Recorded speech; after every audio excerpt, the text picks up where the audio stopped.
Chers amis, marhaba bikoum, bienvenue dans Rihat Yasmine Dzaïr, votre émission qui vous met en lien directement avec l'Algérie, avec sa belle culture et son large patrimoine.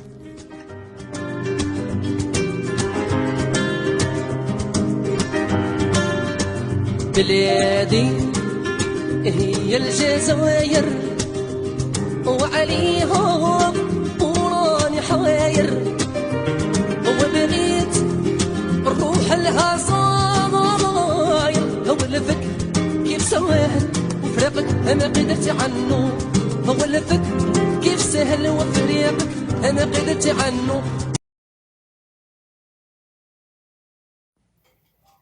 Chers amis, bonjour. J'espère que tout le monde va bien. J'espère que vous avez passé un bon samedi jusqu'à présent. Bienvenue dans Rihat Yasmine Dzaïr, votre émission qui vous vient chaque samedi pour vous mettre en lien direct avec l'Algérie à partir du Canada. Bienvenue dans 100 heures d'Algérie à partir du Canada. Donc c'est une émission qui est offerte à tous les amoureux de l'Algérie, à tous les amoureux de la culture et le patrimoine algérien. Aujourd'hui, j'ai le plaisir de recevoir un Algérien résident en France qui a bien voulu partager ce beau moment culturel et même de savoir avec vous. C'est M. Mahiout. Bonsoir M. Mahiout, comment ça va? Bonsoir chère madame, très bien, merci, ravi d'être parmi vous. Merci de l'invitation, merci d'avoir appelé le soir aux gens qui sont présents et à tous ceux qui nous regardent.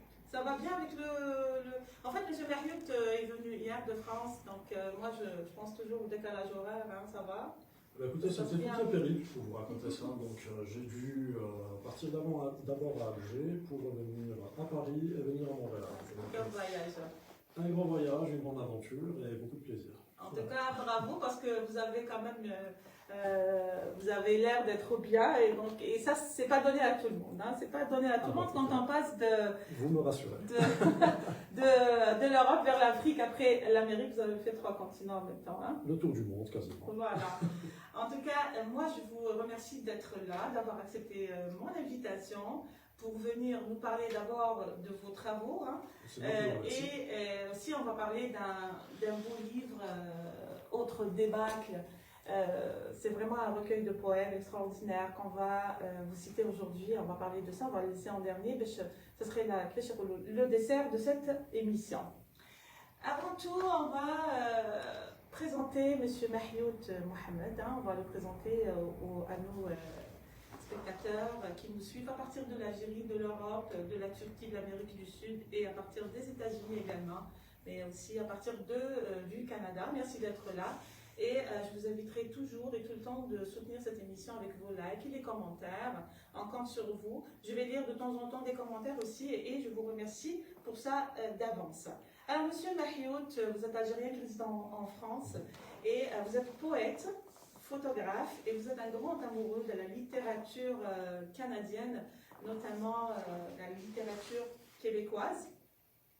Vous avez eu l'occasion d'écrire différents poèmes au sein des revues. On va citer entre autres Quand l'amandier refleurira. Également la revue Maudit du Canada en 2015 et puis Bacchanal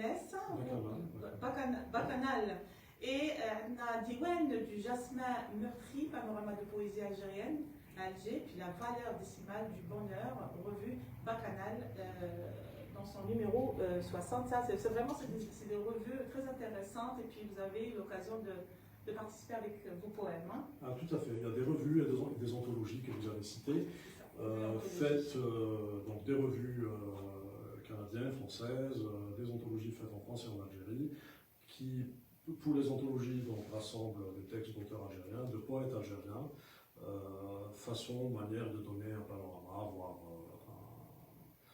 un ensemble, enfin un point de vue sur la poésie, sur ce qui se passe en poésie aujourd'hui en Algérie. Très bien. Et puis, dans le côté musical, vous avez collaboré avec Smaïl Ben Khoukhou, qui a fait la composition d'une musique hein, qui a été interprétée par l'Orchestre Philharmonique International de l'UNESCO pour la commémoration de l'abolition de la peine de mort. Et vous, c'est vous qui avez écrit le poème hein, pour cette... En effet, c'était une très belle aventure. de travailler avec Smaïl et puis avec le chœur philharmonique de l'UNESCO qui a été dirigé par Amir Pouidel, qu'on connaisse, hein, qu'on ne va pas présenter. Une très belle aventure parce que l'écriture poétique est souvent une écriture, je dirais, individuelle. Et venir poser un texte qui n'est pas rimé, qui ne serait pas semblable à un texte de chanson, tel qu'on le connaît évidemment, sur une composition qui elle-même ne suit pas la manière de composer une chanson, était un exercice très intéressant et très original, avec des contraintes particulières, et la thématique est absolument parlante pour nous aujourd'hui. Voilà. Très bien. Et toujours dans le cadre de la poésie, vous avez édité le recueil de poésie qui est autre débat, que c'est celui-là que vous nous ramenez aujourd'hui. Je vais juste citer pour donner envie aux gens. Un avant-goût. Hein, donc il y a des textes dans ce recueil-là qui ont été traduits en bulgare, en portugais et en mongol. Donc on va parler un peu de ça après. Donc c'est vraiment, je trouve que c'est très pertinent de traduire les poèmes vers différentes langues du monde. Hein. C'est donner plus d'occasion aux gens de lire. Absolument, c'est une façon d'aller vers d'autres lecteurs, de partager sa culture, de faire voyager la culture et d'ouvrir de nouvelles passerelles. Très intéressant, on va parler de tout ça. Et dans le domaine des expositions, vous avez eu aussi la chance de participer à des expositions collectives, mais aussi des expositions individuelles. Hein. Donc ça s'est passé en France, au Sénégal, en Suisse également. Donc je vais juste citer en décembre 2018 l'exposition qui s'intitulait Imagine dans la Nangarie, Brest, en France. Hein, corrigez-moi si je fais des petites erreurs. Puis de juillet à septembre 2020, c'était une exposition qui s'appelait Seine-sur-Terre. Seine-sur-Terre. Donc c'est ça, vous me disiez que Seine-sur-Terre, c'est un projet. Et puis il s'agit d'exposer des photos aériennes. Vous êtes photographe, mais vous faites de la photographie aérienne. Tout à fait. Donc il y a beaucoup à dire sur ce projet-là, sur la photographie en général. Donc on a vite compris que mon travail est au carrefour de deux pratiques, hein, c'est-à-dire l'écriture et la photographie. Seine-sur-Terre, donc Saint à écrire S-E-I-N-G, qui en ancien français signifie signature. Alors pourquoi des photographies aériennes? Tout simplement parce que j'ai dû travailler à un moment, retourner sur mes photos de voyage. Donc ce sont des photos de voyage que j'ai accumulées pendant un certain nombre d'années. Et puis au moment de regarder ces photos-là, de revenir dessus, je me suis posé la question de savoir qu'est-ce que je regarde. Toutes les photos que j'ai prises à partir du hublot de l'avion sur lequel je voyageais, il me semblait voir des tracés sur le sol. Et ce sont ces tracés-là que je questionnais et que j'ai retravaillé du coup pour donner un rendu qui exprimerait ou qui donnerait à voir d'autres choses que quelque chose de figuratif, c'est-à-dire des paysages, de petits paysages avec des couleurs, etc. Je pense qu'on aura l'avantage de développer tout ça. Justement, en lien avec la photographie, donc on a dit que vous êtes poète, photographe, littérature. On va aller pas à pas pour faire découvrir M. Mahid sur les trois plans. Hein, on va voir un peu comment vous voyez la chose, comment vous pratiquez ces trois beaux domaines. En fait, c'est des domaines qui se complètent. Hein. Pour moi, si on est poème, on peut être photographe. Ça prend les trois, hein, poésie, littérature et photographie. On va voir ça. Je ne sais pas si j'ai raison, mais moi, complètement. Il se complète vraiment. Hein. Et tout ça donne un artiste, tout simplement. Alors, pourquoi la photographie aérienne justement? Parce que bon, on a l'habitude de connaître et de découvrir des personnes qui font de la photographie sur Terre, hein. Mais à partir du ciel, est-ce que vous trouvez que c'est plus beau, ou c'est plus expressif, ou c'est plus simple? Comment ça a commencé cette idée? Il y a nécessairement une esthétique pour tout travail artistique. Mais l'esthétique a sa place et a sa dimension aussi que je vais expliquer. Maintenant, pourquoi la photographie aérienne? Parce que j'ai beaucoup voyagé. Et du coup, je vous disais que j'avais accumulé un certain nombre de photographies à partir de l'avion. Donc ce n'est pas un projet pour lequel j'ai voyagé, mais que j'ai créé après le voyage, en théorie. C'est une pratique qui existe déjà, enfin, notamment dans le domaine de l'art, du reportage, mais aussi de la science. Il existe une branche de l'archéologie qu'on appelle l'archéologie aérienne, justement, qui, sauf erreur, n'a pas vu le jour dans les années 40 au Moyen-Orient, où les navigateurs français et britanniques s'adonnaient à ausculter, si j'ose dire, à revoir le sol depuis leur avion pour trouver des choses. L'introspection à partir de... Tout à fait, tout à fait. Et donc, remarquant que les reliefs changeaient en fonction de la luminosité du jour, selon l'heure du jour à laquelle passait l'aviateur, on a découvert qu'à ces endroits-là, qui étaient souvent des champs de blé, on a découvert, je dis, des vestiges, anciens vestiges. Donc c'est une manière de trouver ces vestiges-là sans pour autant avoir à creuser. Cela dit, on va en faire une archéologie qui ne serait pas destructive. Parce que vous avez déjà travaillé avec les archéologues? Pas du tout, pas du tout. Parce que je visite les lieux historiques, mais pas du tout. L'archéologie aérienne, c'est très bénéfique pour les archéologues. Je n'en doute pas du tout. Mais après, je n'ai pas la prétention ensuite de faire un exercice scientifique, mais de récupérer, on va dire, cette technique ou ce point de vue pour faire quelque chose qui tiendrait plus à la science. Donc, vous faites de la photographie aérienne et avec ces photos-là, vous faites des expositions. Hein? Est-ce que, justement, bon, j'imagine que vous avez pris une panoplie de photos, mais est-ce qu'il y a une certaine inspiration qui fait que vous choisissez les endroits ou les moments où vous prenez votre photo? Alors ça fait que, par exemple, on va dire, M. Mahioud a des photos qui sont plus tendance nature ou bien ville, parce qu'à partir du ciel, on peut voir beaucoup de choses, hein, des villes. Comme moi, par exemple, personnellement, j'adore les villes, regardez, vues à partir de l'avion. J'adore l'architecture parce que chaque ville a l'architecture spécifique, mais tu peux me dire aussi, non, moi je préfère lorsque je prends des vues sur des montagnes, sur la mer, etc. Est-ce qu'il y a une certaine tendance par rapport à ça? Alors, pas nécessairement. Quand j'ai commencé à dire qu'il n'était pas question de... C'est vrai que c'est difficile peut-être d'en parler sans voir, surtout pour ceux qui nous regardent, mais j'essaierai de décrire quand même le contenu de ces photographies. Donc ce ne sont pas des photos figuratives, c'est-à-dire qu'on ne distingue pas nécessairement des villes, des forêts, des arbres, des voitures. Mais ce qui m'a intéressé, c'est plus les tracés qui sont dus peut-être à l'érosion naturelle, ou même à la main de l'homme, c'est-à-dire des routes, des barrages, des maisons notamment, qui font qu'à l'endroit où je prends les photos, il y a des traces. Et donc j'ai retravaillé ces photos prises en couleur, hein, la plus classique qui soit dans un premier temps. Je les ai retravaillées en noir et blanc, en jouant sur les contrastes, de manière à donner un rendu qui serait peut-être plus proche de la peinture, des eaux fortes, et qui rappelle justement ce geste graphique. Voilà, d'où le titre justement du projet, SAIN, c'est-à-dire signature sur terre. Ce qui nous renvoie à penser notamment à la responsabilité de l'homme envers la Terre, donc, qui serait derrière la création de ces tracés, là, ou encore de ce qui peut l'inspirer à partir de ces tracés qui seraient d'origine de la Terre. Très bien.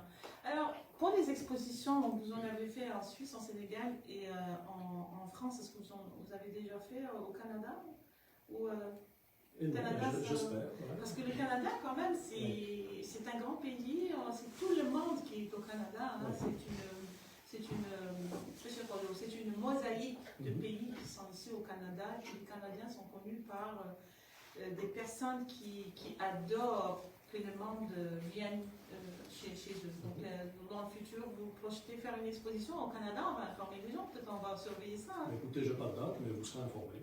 Voilà, on va informer ça à travers l'émission l'Ertiasmine Zahel. Et comme actuellement au musée Pointe-à-Calière, il y a une grande exposition sur l'égyptologie. En fait, c'est presque chaque année qu'ils nous ramènent cette exposition-là, donc j'invite tout le monde à aller la voir. Et puis, Inch'Allah, dans ce même musée-là, que vous aurez peut-être l'occasion de visiter, vous allez voir, si vous vous rapprochez de ce musée, c'est un musée qui encourage beaucoup les personnes qui font de très belles expositions, comme vous le faites. Donc, puis dans le domaine de la musique, hein,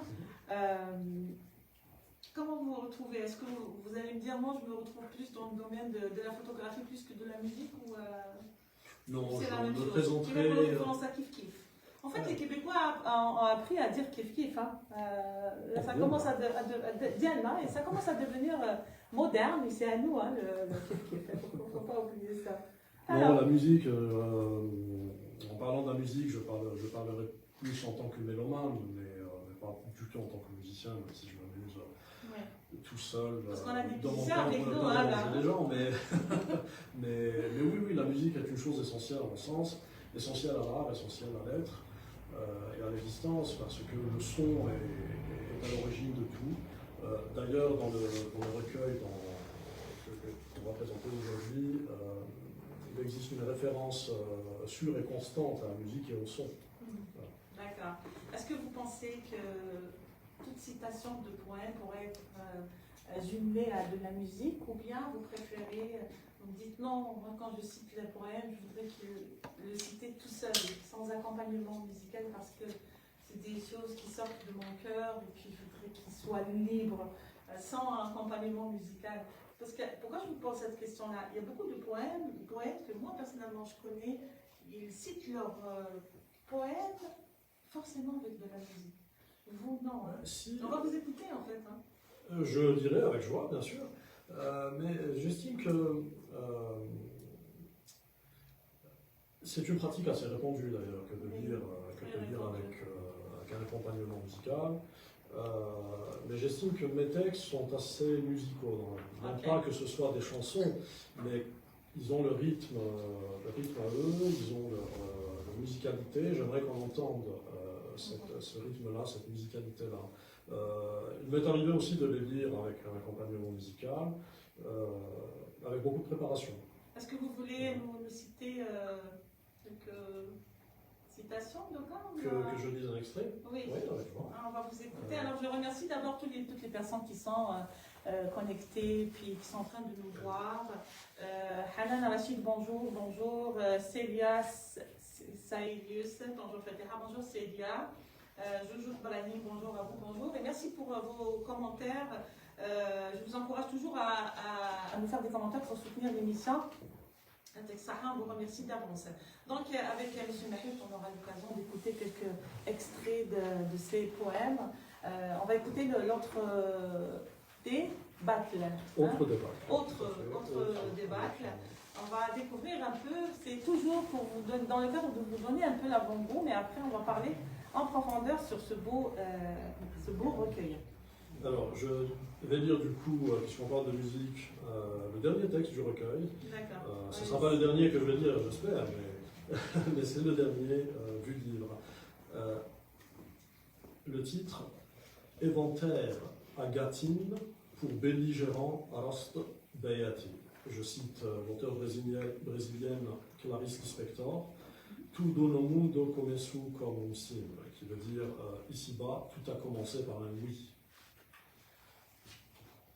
C'est quelle langue? C'est la langue brésilienne. En portugais. Brésilien. Ok. Voilà. Désolée, je ne vais pas vous couper la parole. Je vous en prie. 11 étoiles d'Aken, pétillant le fruit de la démence, déclame le souffle de sa lettre insondable. Ah. Et dans le verre, la lumière fit, lit au nom de l'audient qui dit soit. C'est beau, voilà. c'est tout court que beau. Merci, je comprends merci maintenant d'apprécier. vos textes ne devraient pas être accompagnés de musique, c'est comme on a tout dit. Ça rapporte tout en fait. Ça n'est pas de la réticence, mais simplement une contrainte peut-être technique qui veut qu'il y ait des silences qui doivent être entendus et aussi des notes qui doivent être mises en valeur. Et j'aurais du mal personnellement à improviser avec un musicien, même s'il aurait beaucoup plus de talent que moi pour le faire. Ah ben voilà, merci beaucoup. Moi on va écouter sous peu un peu de musique avec notre ami Kamel Benidjer, propriétaire de Galerie Ara. à partir de laquelle on diffuse cette émission. Je le salue chaleureusement et je le remercie souvent pour le fait qu'il nous ouvre toujours ses portes. Ici à Galerie Yara, un coin d'art. Est-ce que tu as aimé un peu la galerie, hein, les tableaux et Mais écoutez, j'ai pris le temps de faire le tour. Oui, c'est beau, c'est beau. C'est un lieu où la culture est mise en valeur. Exactement. Galerie Yara, c'est vraiment un endroit où on découvre beaucoup d'art, puis on découvre beaucoup de belles personnalités qui passent ici. Donc on va les écouter après, on va les laisser s'installer. Et on revient à notre recueil Autre débâcle. C'est un beau travail que vous avez fait, qui est sorti depuis 2022 ou 2021, c'est quelle date? 2022, oui. 2022. Autre débâcle, c'est Mohamed Mahiout. Hein. Il est vendu en France, pas encore ici au Canada. Il n'a pas distribué encore au Canada, mais Il n'est j'espère pas qu'il le encore sera. distribué au Canada. On aimerait bien, on va essayer de le zoomer comme ça vous allez le voir. Et c'est un recueil de poèmes écrit par M. Mahiout. Et vous m'avez dit qu'il y a beaucoup d'extraits qui ont été traduits oui. dans d'autres langues du monde. Qu'est-ce qui a fait que vous avez traduit quelques poèmes de ce livre-là? Est-ce qu'à la demande des personnes qui sont issues d'autres nationalités, ou bien vous vous êtes dit, bon, moi je vais le traduire pour justement élargir ma connaissance, pour mieux distribuer ce livre-là? C'était quoi votre perception par rapport à la traduction de ces poèmes? Sans pour autant penser la chose de manière mercantile, voire commerciale, je pense que la traduction est avant tout une question de rencontre, c'est-à-dire de rencontre de sensibilité et d'appréciation du texte et de la voix que porte le texte. Ça s'est fait complètement de cette manière. Il a été traduit par... enfin, quelques textes ont été traduits par Krasimir Karadjev, qui est un excellent traducteur bulgare et qui a publié les textes dans une revue bulgare de littérature. Je saurais vous dire le nom que je ne retiens pas, mais voilà, c'est quelqu'un qui a fait un excellent travail, je n'en doute pas. Mes yeux tombent sur un petit texte qui a été écrit par Hazrat Inayat Khan. Voilà, que je cite en exergue, donc pour revenir à la musique, et je vous laisse peut-être lire la citation. Oui, je vais le lire. Je suis bon dans la lecture des poèmes. Je ne suis pas bon dans leur écriture, mais on me dit que je suis bon dans leur lecture. Alors, on va dire, c'est entre guillemets, toute chose délivrant des vibrations et en étant formée à le sang caché en soi comme le feu dans le silex. Voilà, donc le son est à l'origine du monde, est à l'origine de tout, et c'est cette vibration, c'est-à-dire ce premier mouvement, qu'on peut comprendre au sens propre, au sens figuré, qui est porteur de la nature même et de l'essentiel du poème. Oui, et je vais juste ouvrir une petite parenthèse. Le silex, pour les archéologues, c'est la matière qui a été le plus utilisée dans la fabrication des outils préhistoriques, et c'est une pierre noble en préhistoire et très, très dure. Je pense que l'écrivain, il l'a choisi dans le sens de, je ne sais pas, peut-être fort, quelque chose de fort. Bref, ça c'est juste une petite parenthèse, je ne sais pas. Non, c'est très pertinent ce que vous dites, parce que la force c'est aussi l'origine d'une existence. Oui. Et le silex c'est aussi le feu, donc c'est le feu sacré qu'on retrouve dans toutes les cultures, notamment les cultures primitives. Bon, primitive n'est pas très juste comme mot, mais je dirais traditionnel. Très bien. Je vais dire encore un autre, c'est le titre qui m'attire, hein. C'est le câlin soluble. Les presses à café soufflent des soupirs nasaux. Ils exhalent l'odeur du tabac, dont la fumée embrase endroit vers l'extérieur. Le fracas des verres détrempés emplit, servi. Le brouhaha, les rires carillonnants de la foule. La confusion et la voix du muezzin qu'émet la radio et la mosquée par intervalles rapprochés. C'est beau, hein? Mais je ne comprends pas le sens. Le sens est tellement profond, je ne sais pas. Qu'est-ce que tu peux nous dire de ce... Je ne pourrais pas expliquer... Dans quel contexte? Est-ce que tu veux que je termine? Parce que c'est pas terminé. Ah mais faites. Claquemuré à sa table, il communie avec la pénombre. fuyant son front, sa main le long d'un braveur, touchia, tambourine. Toutes ces voix se consument aux lèvres des flammes polaires, chandelles, pétales et pourpres. Conjecture l'orage éthylique, câline, fougueuse et opiniâtre musique. Moi, je trouve que c'est beau. Ben, merci. C'est beau dans le sens où je tombe sur un livre que on lit, mais c'est comme une. Ce que j'ai eu l'impression en lisant ça. Vous voyez quand vous rentrez dans la mer, blaqal blaqal. Alors on rentre tout doucement, puis la température on a envie de sortir, mais après on se dit non, on continue jusqu'à ce qu'on apprécie, on apprécie, on sait bon. C'est ce que j'ai ressenti moi en lisant ce texte-là. Hein? Je sais pas, mais dites-nous plus. Alors, je retiens 3 choses de ce que vous dites. D'abord l'incompréhension, la mer, et le dernier mot qui est musique. Je commencerai par la mer. Je devance peut-être une de vos questions pour expliquer le titre, parce qu'on me la pose souvent. Autre débâcle. Il faut savoir que débâcle, le mot débâcle dans la langue signifie à la fois le désordre, mais signifie surtout, désigne surtout l'endroit où un cours d'eau gelé ou la glace, un cours d'eau gelé se brise. De ce fait, on est nécessairement dans un entre-deux, sur un seuil, et dans un moment de transformation. La musique est là pour accompagner cette transformation, et étant elle-même une transformation continuelle. Le son est l'incarnation du mouvement. Et donc ce recueil-là, je l'ai conçu de cette manière, et dans ce sens-là, composé de 3 parties, dont chacune renvoie à un état d'âme, ou un état de fait. Le premier peut-être un peu plus rigide que les autres, le second qui serait l'endroit de cette cassure, de la débâcle, et le second où l'eau douce est un peu plus courante et fluide. Voilà. Donc, le dernier texte par lequel j'ai commencé la lecture est aussi un moment, un stade d'aboutissement. Fait. Et alors, vous parlez de briser la glace. C'est quoi, comment vous voyez? Parce que quand on dit briser la glace, pour moi, c'est beaucoup de sens. Hein? Ça pourrait être briser un silence, briser un stress, briser une attitude, briser un dialogue. Bref, à travers ce livre-là, c'est quoi dans l'horizon, vous visez quoi? Briser quelque chose, mais c'est quoi? C'est toujours intéressant de partir du sens commun des mots pour essayer de trouver quelque chose de plus poétique peut-être derrière. Briser la glace, enfin, c'est une expression qu'on utilise aussi pour dire qu'on sympathise avec quelqu'un. Que je dise pas de bêtises, je crois que c'est plus anglophone comme expression.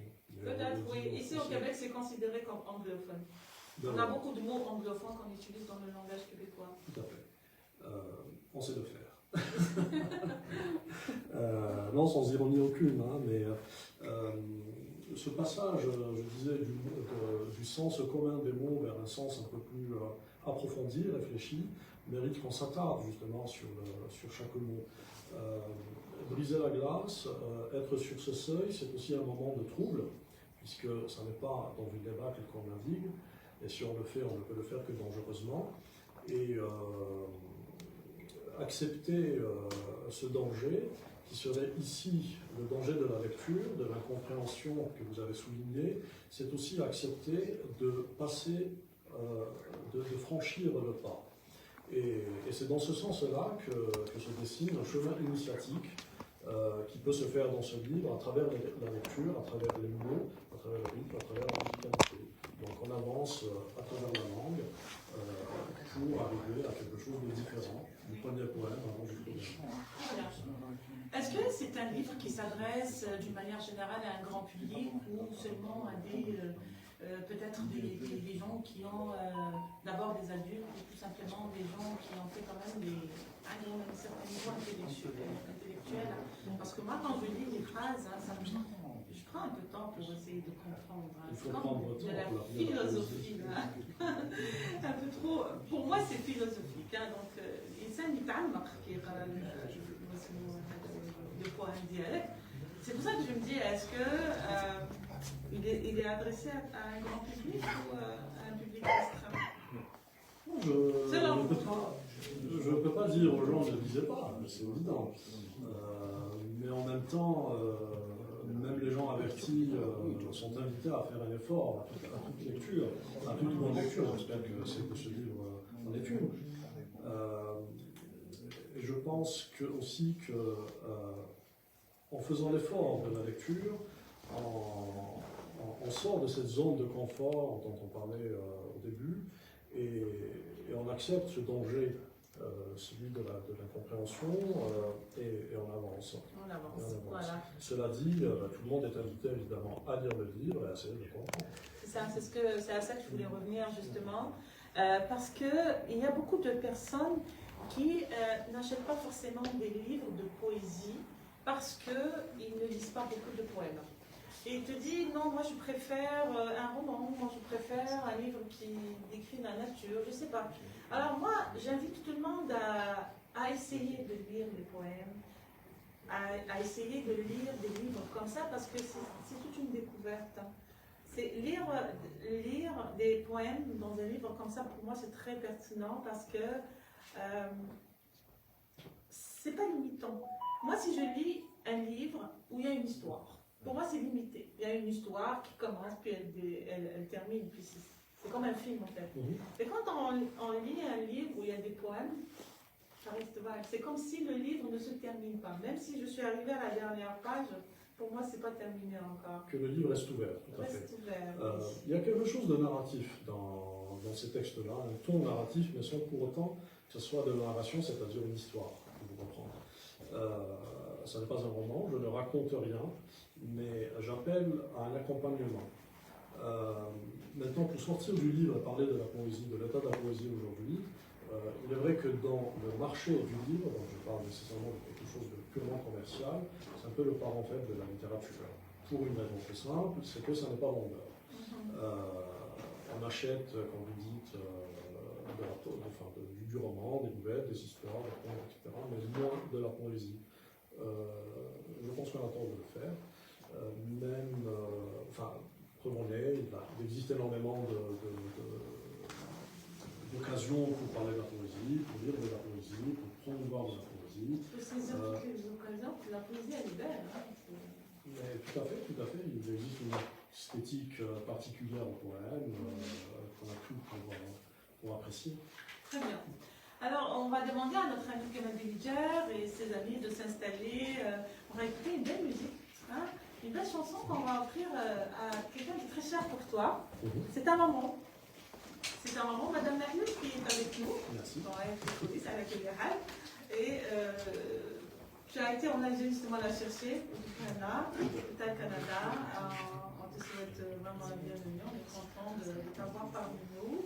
Et c'est toujours un plaisir d'avoir nos parents comme ça, n'importe quel moment.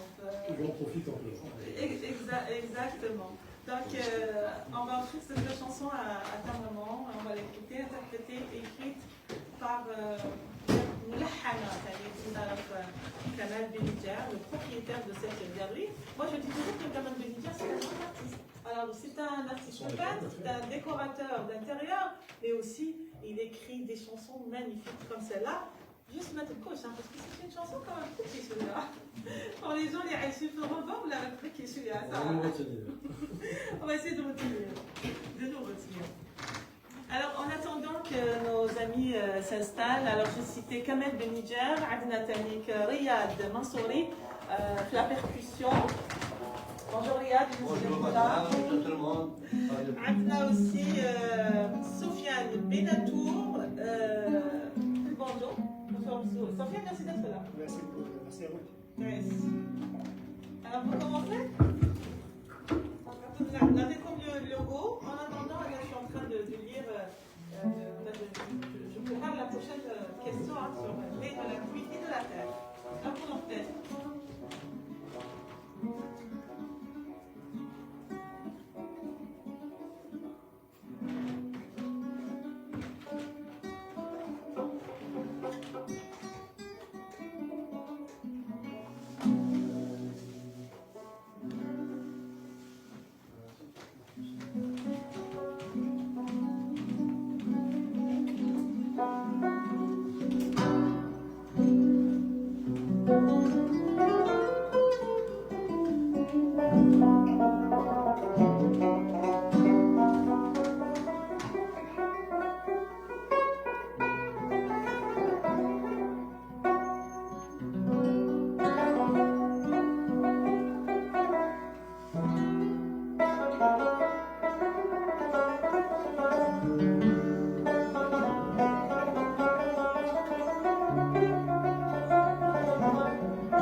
عايش مسجون في الغربة مليون شكون كان يقول في عيدو شكون كان يقول في عيدو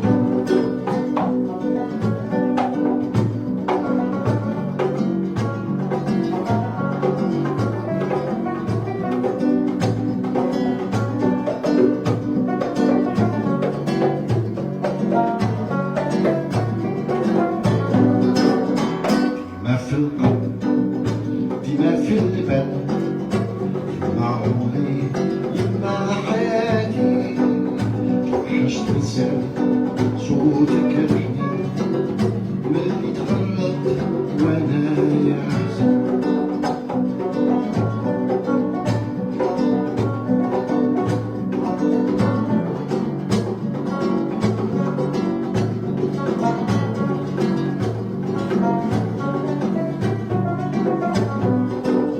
بالناسزم أروح البحر تزيد وليم يخاف اللم تقبليلم أنزون كفاك كاسمك نجي وليم يتعوف اللم شكون كان يقول نفرق يدور عايش مسجون في الغربة مهيون شكون كان يقول نفرق يدور شكون كان يقول نفرق يدور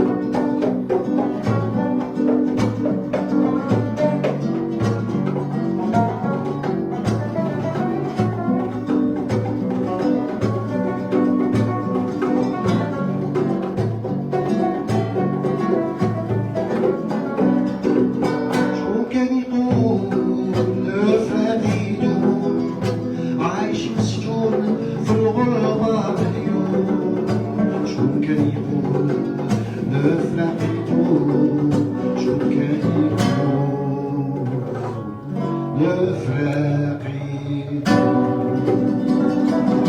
Merci.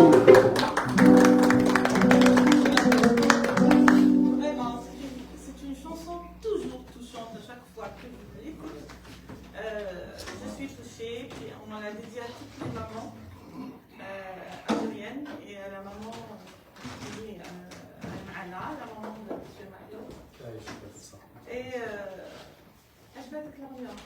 Mais bien sûr, faut bien mélodie, faut bien exécuter.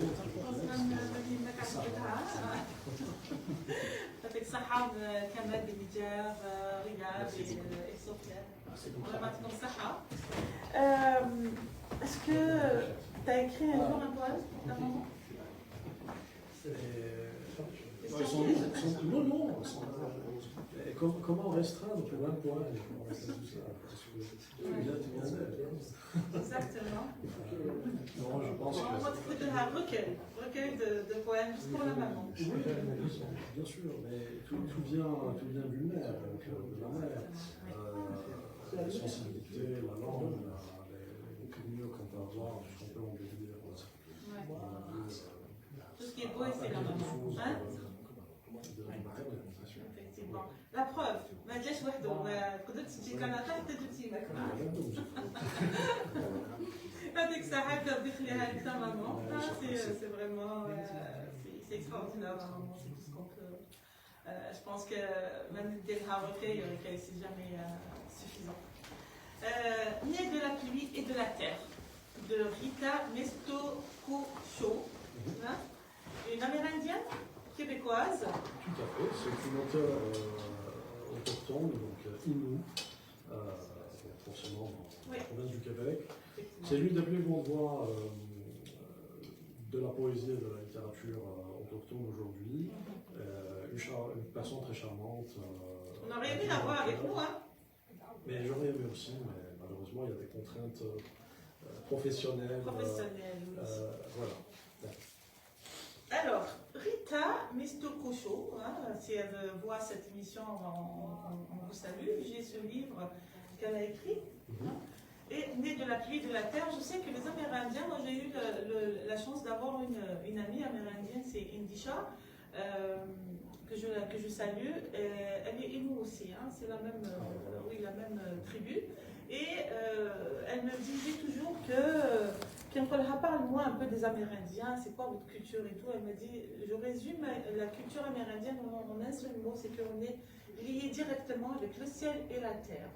Donc tout ce qui est nature, tout l'environnement dans lequel ils vivent, ils sont en contact. Alors, parlez-nous un peu de votre collaboration avec Rita. Qu'est-ce qui s'est passé? Vous m'avez dit quelque chose comme traduire des textes, des textes de ce livre-là vers le kabyle. Alors, la collaboration, oui, partage. Une belle collaboration, je trouve, parlez-nous de ça. Mais complètement, parce que bon, Rita, dans sa poésie, elle a une sensibilité très particulière, un verbe très particulier, quelque chose certainement de commun chez tous les auteurs autochtones du Canada, c'est-à-dire ce rapport à la terre, ce rapport à la nature, une position quasiment immanente devant le monde, devant la terre, devant la nature.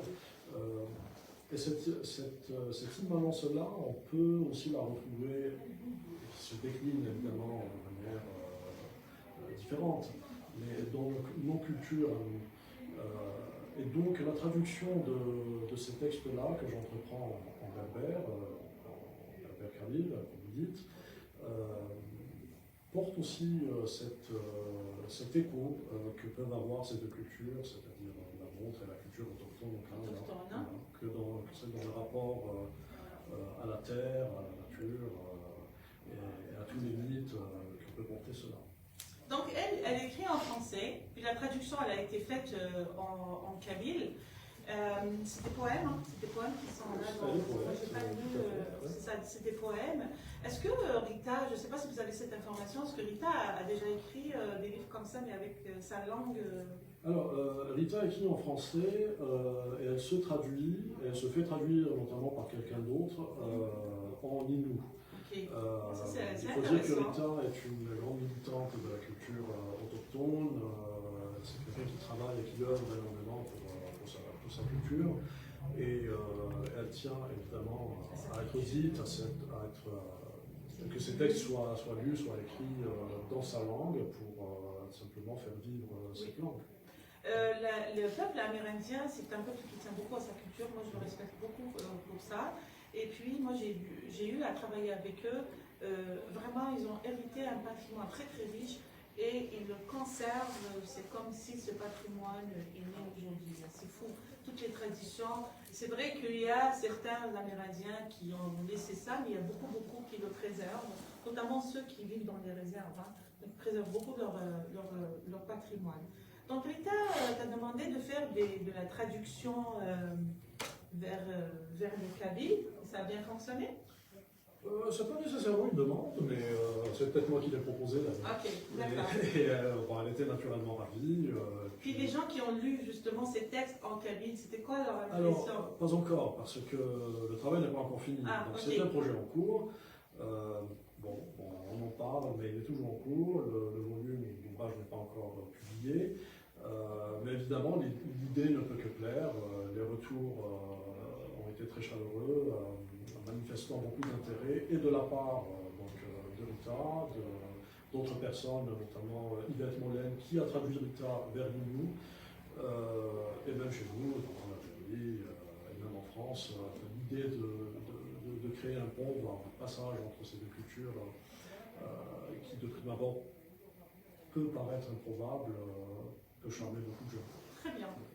Moi, je trouve que c'est formidable quand même de traduire d'une langue qui se situe de quelqu'un qui habite l'Amérique vers la langue d'un peuple qui habite en Afrique. Donc c'est vraiment, sachant qu'il y a quand même un 8000 km peut-être de distance entre nous. Ben voilà, et c'est comme si toi et Rita, vous avez créé un pont culturel. Plus long que Jacques Cartier. Exactement, plus long que celui de Jacques Cartier, c'est formidable.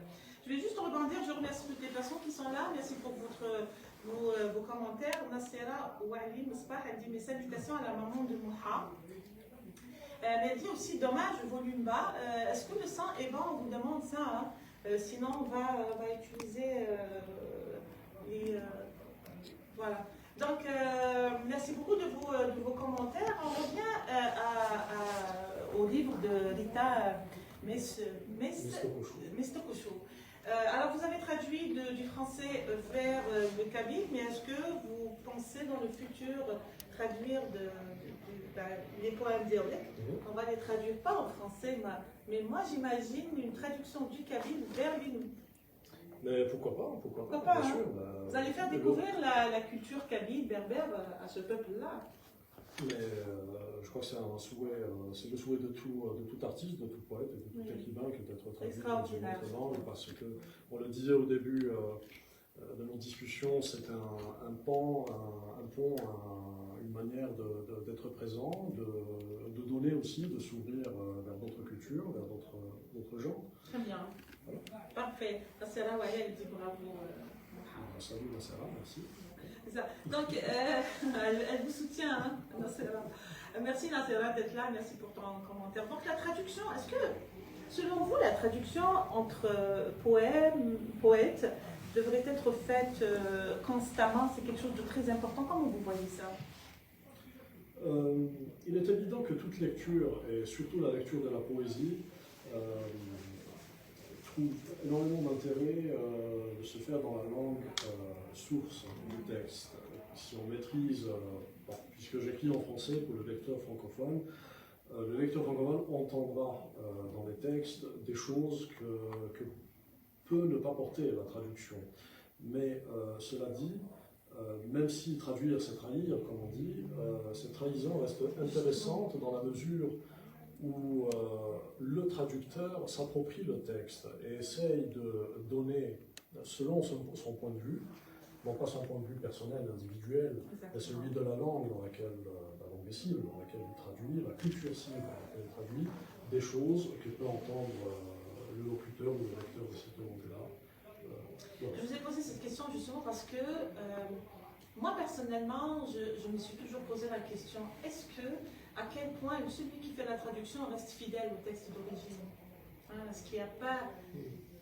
moi je ne pense pas qu'il y a une fidélité à 100% parce que celui qui l'a écrit déjà, vraiment pas le goût et tout, il a utilisé les mots, ses propres mots, mais après quand tu traduis, est-ce que tu traduis vraiment en utilisant les mots qu'il faut? Alors c'est sûr que tu ne vas pas traduire, tu ne vas pas remporter le même sentiment avec lesquels les premières lettres ont été écrites. Donc c'est dans ce sens, cette fidélité-là, est-ce qu'elle est assurée dans la traduction des poèmes? C'est difficile quand même, hein. C'est une opération assez difficile, moi je trouve, non? Sans doute. Mais dans la traduction, il existe plusieurs écoles. Donc, il y a plusieurs pratiques de traduction. On ne traduit pas un texte littéraire comme on traduirait un document administratif. Oui. Maintenant, pour rester dans la traduction littéraire, il existe des traducteurs qui préfèrent reporter du coup le sens du texte fidèlement et à traduire presque de manière littérale. Donc chercher dans la langue cible l'équivalent du mot, l'équivalent le plus proche, et le donner. Donc là, en s'inscrivant dans cette école-là, on cherche évidemment à donner en premier lieu, à traduire le sens du texte. Oui. En poésie, moi j'estime, selon le texte évidemment, que cela peut être une contrainte assez appauvrissante pour le texte, traduit, dans la mesure où tout n'est pas transposable. Je peux vous citer un exemple sur ce travail-là. Dans l'un des textes, Rita parle du feu sacré. Quand on connaît, ne serait-ce que peu, la culture autochtone et amérindienne, on sait très bien l'importance du feu dans cette culture-là, chez ce peuple-là. Mais comment traduire du coup du berbère feu sacré? On peut donner une traduction littérale. Ça change le sens. Alors on peut traduire littéralement. Ça c'est la traduction intégrale. Tout à fait, voilà. Donc transposer des mots, mais cela risque de tromper justement les lecteurs. C'est-à-dire qu'ils se retrouvent dans un non-sens et on rate la cible. De ce qu'on voulait. La traduction n'est pas quelque chose de facile. J'explique plus techniquement ce que c'est et comment j'ai pensé la chose. Je traduis tout simplement le feu sacré par Ukan. Bon, c'est le même mot en arabe. En arabe. Alors on dira que bon, le feu sacré et le quel est le rapport? C'est dire que je m'inspire de l'architecture en disant ça. dans les maisons traditionnelles de Kabylie, et même ailleurs, le canon, la place du canon est au centre de la maison. Exact. Depuis la préhistoire. Ben, voilà, on a gardé des choses préhistoriques. Exactement.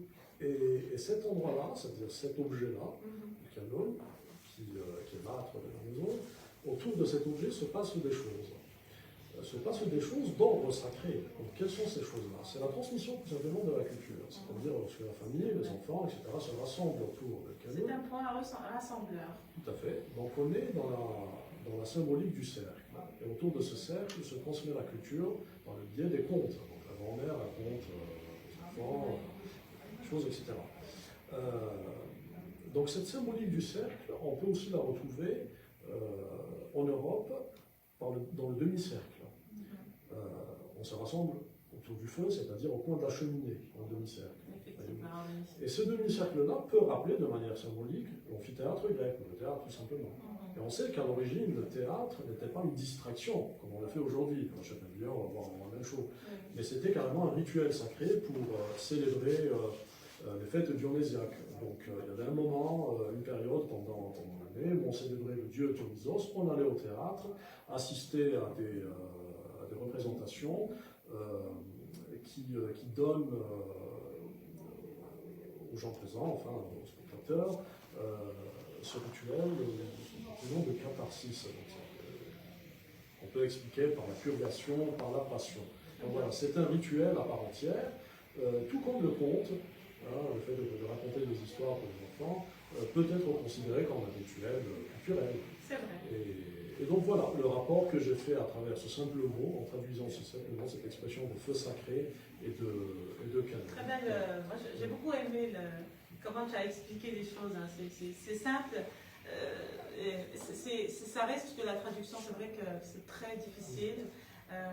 Du côté technique, du côté qui m'a été un rassembleur, c'est pour ça qu'on choisit le mot canon pour traduire le mot feu sacré, parce qu'effectivement les Amérindiens sont connus par l'utilisation forte du feu, et puis ils sont d'ailleurs très souvent quand tu rentres dans les quartiers, il y a un village qui s'appelle Wendake à Québec. Quand tu rentres dans le village, tu sens l'odeur de la fumée. C'est-à-dire que le feu, j'en ai parlé avec Rita d'ailleurs, parce que nécessairement on pose des questions à l'auteur quand on traduit pour être sûr d'avoir bien compris le texte, de ne pas commettre des non-sens en traduisant. Le mot sacré, d'où la difficulté de cette traduction, peut être interprété différemment selon les cultures. C'est-à-dire que pour nous, l'essentiel, la référence à l'islam est essentielle, on entend le sacré d'une certaine façon. C'est-à-dire que Dieu, on est dans une transcendance sûre et à laquelle on ne déroge pas. Ailleurs, le sacré peut être séparé du profane. Alors que dans certaines cultures, le sacré et le profane ne le sont pas. La transcendance et l'immanence ne le sont pas nécessairement. C'est-à-dire que ce sont deux axes qui se rencontrent, un axe horizontal et un axe vertical qui se rencontrent, et ce n'est que à l'endroit de cette rencontre que naît le sacré. Et donc le feu, pour Rita Mestokosho, c'est aussi le feu tout simplement, le feu de camp qu'on allume pour survivre. C'est le feu de la survie, c'est le feu... C'est la vie. Voilà, tout à fait. Le 23 et le 24, il y aura le Salon du Livre ici au Canada, organisé par le grand professeur Brahim Ben Youssef. Alors on invite toutes les personnes qui sont là, et puis invitez vos amis. On aimerait avoir du monde ce jour-là. Je vous ai mis l'information, mais on va la reposter encore une fois sur nos réseaux sociaux. Il s'agit du salon, je pense la deuxième édition du Salon du Livre organisé pour la diaspora, organisé par Brahim Ben Youssef. J'imagine que vous serez là-bas. D'accord. Et vous allez présenter ce livre, Autre débâcle. Alors pour toutes les personnes qui seront intéressées, allez-y pour profiter. On en a une petite quantité, bien sûr, hein? Mais je vais ramener quand même une assez bonne quantité pour distribuer aux... J'espère qu'il y en aura pour tout le monde. Voilà, j'espère qu'il y en aura pour tout le monde, mais ici, là, c'est vraiment beau. Moi, quand je l'ai lu, ça m'a fait vraiment plaisir. Donc, vous allez retrouver M. Mahyout Mohamed au Salon du Livre pour aller chercher, puis allez-y, prenez-le. Autre débat que ça veut dire beaucoup, beaucoup, beaucoup. Le titre, moi, ça m'inspire beaucoup. أنا ماشي حندير هنا نبدا في الصالون. Je vais aller le chercher au salon. Voilà, donc je vous invite à aller le chercher. On arrive à la fin de cette émission-là. Je voulais juste savoir une chose. Est-ce que vous comptez traduire les poèmes qui sont là vers d'autres langues? Donc, c'était du portugais, brésilien. Le portugais du Brésil. Donc, du Brésil aussi. Donc, chinois, je ne sais pas moi, espagnol. Écoutez, ça pourquoi pas hein? Mais bien sûr, pourquoi pas. Encore une fois, la question de la traduction peut être un projet tout simplement éditorial, que de vouloir être présent quelque part, puis voilà, se faire traduire et être reçu. Ou tout simplement, comme ça a été le cas pour les quelques textes qui ont été traduits, question de sensibilité, de rencontre, et voilà. Donc il y a eu en effet le mongol, le portugais et autres, pour quelques textes, mais pourquoi pas pour le recueil dans son intégralité. Parfait. Et pour votre projet C'est sur Terre, oui, c'est quoi la perspective? Mais écoutez, c'est un projet ouvert dans la mesure où il y a des photos que je prends à chaque fois que je voyage et qui intègrent le projet. Est-ce qu'il y aurait des institutions, des organismes, par exemple privés ou gouvernementaux, qui peuvent collaborer avec vous dans ce cadre-là, qui auront besoin, par exemple, de photos aériennes ou ça va être un travail personnel individuel? Mais certainement, c'est un travail individuel, mais s'il faut l'exposer quelque part, on va voir. Très bien. Donc pour des photos aériennes, on peut mettre quelques photos sur mon compte hein, pour donner un peu l'idée. On va partager ça avec nos amis qui ont suivi l'émission, puis d'autres aussi qui vont la suivre après en différé. Et on va remettre quelques photos pour avoir une idée plus détaillée sur le travail de M. Mahmoud Mohamed. Je remercie toutes les personnes qui ont été là. Donc, je vais lire juste un petit commentaire. Nabila Biram, une très belle émission d'un haut niveau. Merci beaucoup Nabila. Je remercie toutes les personnes qui sont là, qui nous ont soutenus aujourd'hui. Encore une fois, donc c'était un plaisir de partager un moment. Aujourd'hui, on était dans le monde de la poésie, hein, avec autre débâcle. Et aussi, on a parlé du livre de Rita Mestokosho, Née de la pluie et de la terre. C'est une Amérindienne du Québec. On va retrouver M. Mahioud au salon du livre également. N'hésitez jamais à nous poser des questions sur l'élaboration de ce salon, mais aussi comment contacter M. Mahioud pour plus d'informations. Okay? Donc moi je vous remercie d'avoir été là, c'est vraiment un plaisir hein, quand on parle de la poésie, des livres, vraiment tout, c'est le savoir tout simplement. Avec Saha. Mais avec Saha, c'est moi qui vous remercie et puis merci à tous ceux qui ont suivi cette émission. C'est toujours un plaisir de se savoir écouté, lu et apprécié. Et puis voilà. Est-ce que tu as hâte à revenir en France ou en Algérie? Dis-moi. Je crois que je reviendrai bientôt à Montréal. C'est ça, donc lui, M. Mahioud, il réside en France, c'est un Algérien, je rappelle, poète, photographe, et il adore la littérature canadienne, notamment la littérature québécoise. Avec Marana au Canada, profite de la nature, profite de tout ce qui est beau. Hein, vraiment, les halal-shbab, de temps en temps ça pleut, mais quand il fait beau, il faut vraiment en profiter. Prends beaucoup de photos, mais terrestres. Hein, voilà, mais sinon il y a des endroits où tu peux aller voir, je sais pas, l'observatoire de Montréal, c'est assez haut pour prendre des photos aériennes. Avec sa continuation dans ce beau domaine. Je remercie ta maman aussi qui a partagé avec nous ce beau moment de refaire Léna. Je remercie toutes les personnes qui ont été là. Plaisir de vous retrouver dans les Yasmine samedi prochain à partir de Galerie Yara avec un nouveau invité. Et portez-vous bien, très loin de la bled, même si on est loin. Au revoir.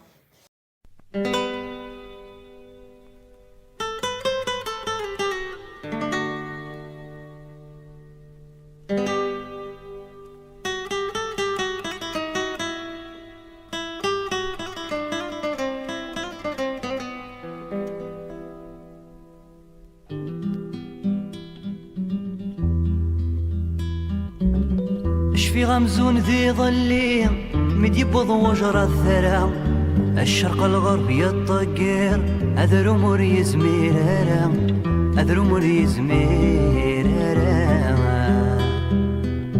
نكثر يضيع غير الدوح أي مرطي صغرا أشفي غثموث الطيب غار زورين بفرارا غار زورين بفرارا